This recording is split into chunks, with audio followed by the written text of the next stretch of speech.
నమస్కారం అండి. ఈరోజు నేను గుడ్లు ఉప్పు చేప ములంకాడ పులుసు చేయబోతున్నానండి. 2 గరిటెల నూనె, కొంచెం ఆవాలు, జీలకర్ర, మెంతులు, కొంచెం ఉల్లిపాయలు, టమాటాలు, పసుపు, ఉప్పు, కారం, ములంకాడ చింతపండు, కొంచెంగా చింతపండు నీళ్ళు వేసుకుందామండి.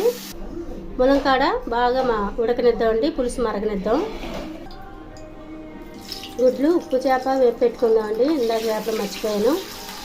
గుడ్లు వేపేసుకున్నాము.